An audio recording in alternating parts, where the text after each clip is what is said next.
apa kabar? Alhamdulillah kabar baik, Mas. Lagi santai-santai di Iya, Pendopo ini nih. lagi santai, ini lagi makan pisang goreng sama tahu goreng sambil ngopi. Ngopi nyantai, Bu, ya. Nyantai. Bu, saya lihat di status ibu kemarin ada jalan-jalan ke kampung halaman tuh. Oh iya, Heeh. iya. Jadi saya kemarin pulang di kampung saya. Tahu nggak kampung saya di Ambon di mana? Nggak tahu saya di mana itu. Di Desa Luhu, Seram bagian barat. Kabupatennya Seram bagian barat, Kecamatan Muamuan. Oh itu berapa jam penerbangan Itu penerbangan dari Ambon, Jakarta Ambon kan 3 jam 20 menit ya. Terus dari situ naik mobil lagi sekitar 30 menit. Terus menyeberang pakai laut sekitar 1 jam pakai speed. Jauh Itu ya. ya lumayan, tapi kalau udah biasa sih rasanya dekat aja. Namanya senang ya mau pulang kampung. Tapi kalau saya lihat pas di statusnya tuh ada acara ya, Bin? Oh ya, itu pas saya menghadiri undangan pengukuhan raja. Waduh, kalau dengarnya itu kan enak ya, kayak raja-raja. Ini raja kita nggak punya kerajaan, cuma nama doang raja. Jadi kalau orang dengarnya kan, saya cerita ke teman-teman kalau saya mau pergi undangan pengukuhan raja. Wah, hebat dong, semua pada hebat-hebat. Ada hal menarik apa, Bu? Oh, di sana? Di sana kemarin sebenarnya kalau tidak terjadi kisru ya, pasti rame, pasti ada hal-hal menarik ya. Oke. Namanya pengukuhan adat-adat kita. Tapi kemarin tuh ada sedikit kredit. Jadi kita nggak bisa mengikuti acara adat itu secara baik. Ada apa itu? Jadi aku cerita dikit ya. Oke. Jadi di sana itu pas kemarin itu November apa Desember itu kan Pilkades. Nah setelah Pilkades ada namanya Bapak Haji Gani Kaliki. Beliau terpilih sebagai kepala desa di situ. Nah setelah beliau terpilih, kemarin yang saya ke sana itu di tanggal 11 itu beliau mau dikukuhkan sebagai raja. Karena itu kan desa adat.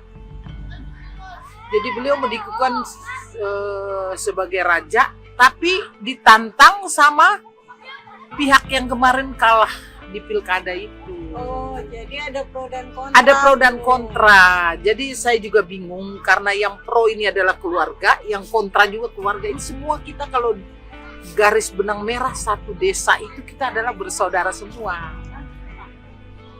Itu loh, Mas. Oh, itu kalau dilihat kan ibu juga aktif di apa organisasinya? Persatuan Perempuan Peduli Pancasila. Nah, kalau dikaitkan dengan itu gimana? Bu? Nah, begini, makanya saya ke sana itu, saya tiba itu, saya dengar ada kredit ya. Saya panggil ketua dari yang kontra itu, yang akan mau kontra itu saya panggil, saya ajak diskusi, ya.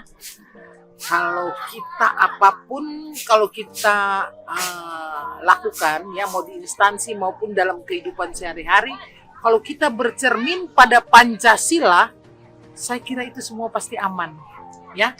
Seperti kejadian ini, kan kalau kita menjalankan butir sila keempat, itu kita musyawarah untuk mencapai mufakat, saya kira tidak ada keributan. Tapi itu sudah dilakukan oleh Bapak Camat. Nah, Bapak Camat itu kan sebelumnya itu kan sudah ada mereka datang, pihak kontra itu datang memberi laporan orasi untuk tidak boleh diadakan pengukuhan raja.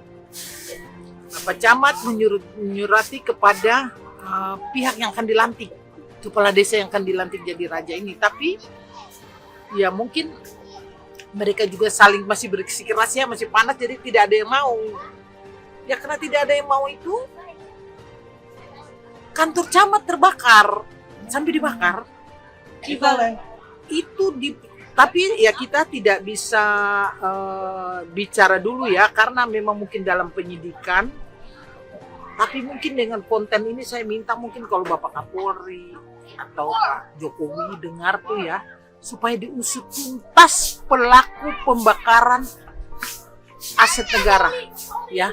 Seperti kantor camat itu harus segera ditangkap. Kalau tidak ditangkap, tidak diusut, nanti akan pengaruh ke generasi-generasi penerus bahwa oh inilah yang dilakukan oleh orang tua-tua kita, besok mereka juga akan melakukan hal yang sama.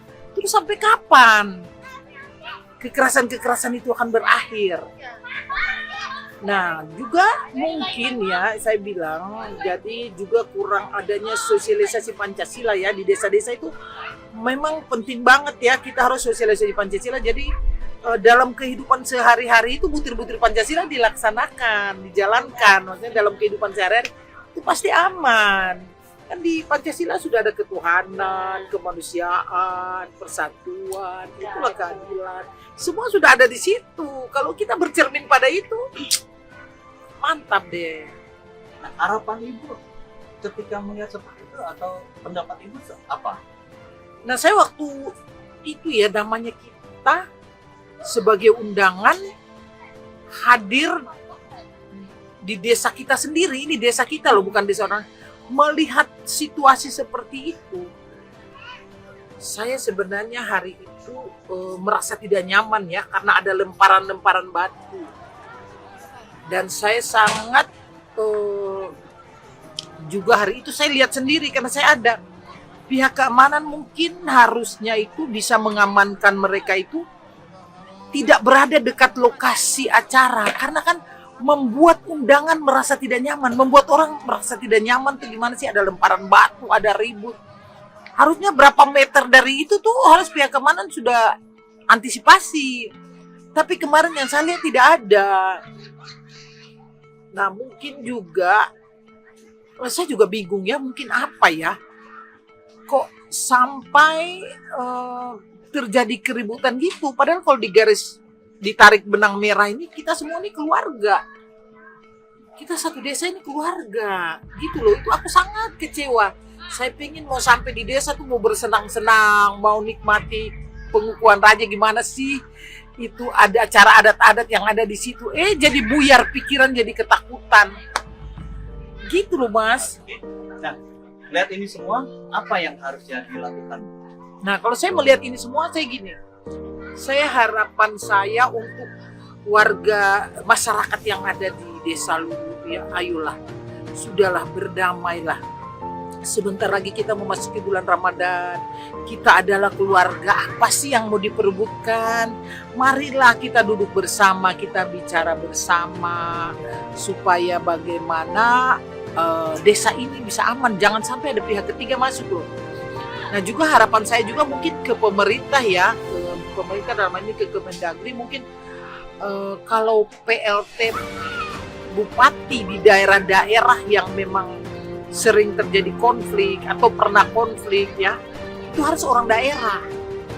Karena kalau orang daerah kan dia bisa tahu karakter orang daerah situ, dan pasti dia ada disegani dan dia mengerti, dia paham lah situasi. Tapi kalau orang luar daerah kayak bupati yang kemarin itu pasti kan sedikitnya tidak paham ya karakter orang desa situ. Walaupun di Ambon, tapi Ambon itu banyak desa-desa loh. Masing-masing desa dengan karakternya berbeda-beda. Nah itulah makanya harapan saya cuma itu. Harapan saya itu cuma satu. Mungkin ke depannya itu kalau PLT di desa-desa yang pernah konflik itu mungkin PLT-nya tuh dari daerah, anak daerah, ya, putra daerah, putra atau putri daerah. Yang kedua, harus usut tuntas pembakaran kantor camat itu. Mudah-mudahan konten saya ini didengar Pak Kapolri, itu harus diusut tuntas. Karena kita punya generasi-generasi penerus. Ya, kalau mereka melihat seperti begini, oh bisa saja, enak saja kita membakar tanpa ada hukuman, tanpa ada apa, ya mereka akan lakukan lagi. Gitu loh. Jadi harus ada suatu pembelajaran. Ya. Hukuman yang jelas ya, Bu. Harus ada hukuman yang jelas biar masyarakat itu lihat dan yang lain tuh takut kalau mau bertindak lagi.